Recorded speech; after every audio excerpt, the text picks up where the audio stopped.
You need to hear this if you're a first-time cruiser. Most first-time cruisers make the same 3 mistakes, and it costs them time, money, and sometimes their sanity. Don't be one of them. Look, cruising can be the most relaxing, affordable, and mind-blowing way to travel, if you do it right. But if you don't know what you're doing, your dream holiday could turn into a floating headache. So, in this video, I'm breaking down everything you need to know before stepping foot on that ship. From picking the right cabin to getting the most value out of every port. And if you're cruising through incruises, even better, I'll show you how to stretch your membership further than you thought possible. Here's the thing, cruises are amazing, but they're not exactly like hotels or all-inclusive resorts. You're literally living on a moving city. And if you don't understand how the ship works, how to get the best deals, when to book, what to pack, you'll either overspend or miss out on experiences that could have made your trip unforgettable. Most people get overwhelmed. They overpack, pick the wrong cabin, show up late for boarding, or they miss epic excursions because they didn't plan ahead. Even worse, they waste hundreds, sometimes thousands on stuff that's already included if you know where to look, or if you're an incruises member.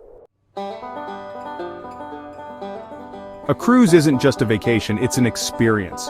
You're not stuck on a boat, you're exploring floating cities, waking up in a new country every morning. And if you're with incruises, you're doing that while saving serious cash on trips most people overpay for, so shift your mindset. Think of the ship as your moving hotel, entertainment hub, and buffet, all rolled into one. Not all cruises are built the same, some are party central. Others are luxury wellness escapes, some are family friendly. Ask yourself, do you want to relax, adventure, eat your way through Europe? If you're with incruises, use the platform to compare itineraries, ports, and member-only pricing. For example, a 7-night Mediterranean cruise might be half the cost when booked through your incruises membership, and you'll get better cabins or onboard credit. So it's not just about choosing the ship, it's about choosing smarter. Interior cabin might be cheapest, but if you're the kind of person who needs sunlight to feel alive, don't do it. Trust me. Balcony cabins are 100% worth the upgrade if you're going to scenic spots, like Greek islands, Norway fjords, or the Caribbean. Waking up and stepping onto your private balcony? Unreal. And with incruises, upgrading doesn't feel like you're breaking the bank. You're basically using cruise dollars to live like a VIP. Most people bring too much. Keep it simple. Here's your packing cheat sheet. Casual clothes for daytime like shorts, tees, and light dresses. 1 or 2 formal outfits for captain's night or fancier dinners. Swimwear, yes, more than one set, you'll be living in them. Comfortable walking shoes for excursions, a power strip, but check the ship's policy, some don't allow surge protectors. A reusable water bottle, since ships charge for bottled water.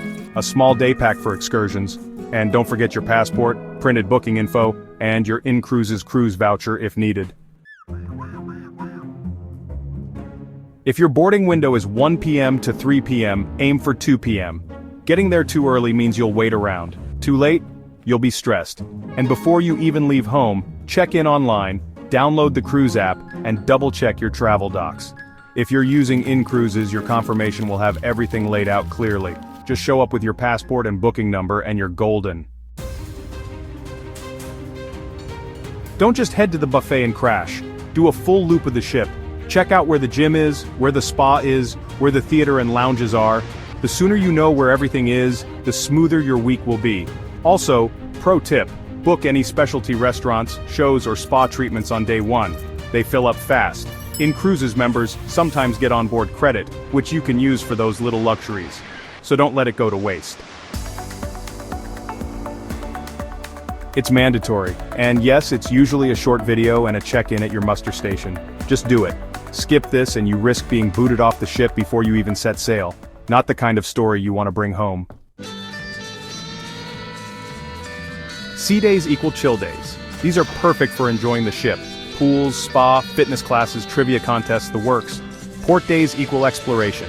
And this is where you can either win big or waste time. If you want to save money, skip the cruise line excursions and book your own. But do your research. Or better yet, check the incruises platform. Sometimes there are offers for tours that cost less and deliver more. I've had way better experiences booking through incruises partners than waiting in a massive line with 300 other tourists. Here's what most new cruisers don't realize. Almost all the food you need is included. Buffets, main dining room, room service, even midnight pizza. Don't spend $80 on steak on night 1. Check the app or the daily newsletter, yes, ships still do paper, to see all your included options. That being said, specialty restaurants can be worth it. Just don't fall for the "you must do this every night" trap. Use your incruises onboard credit if you've got it. It makes those premium meals taste even better.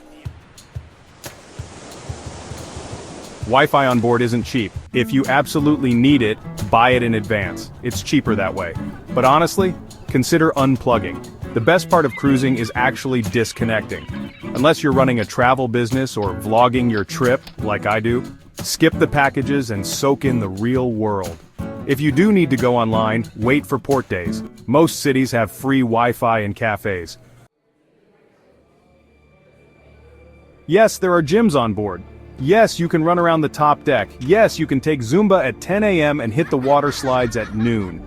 Cruising doesn't have to mean gaining weight and lying around all day.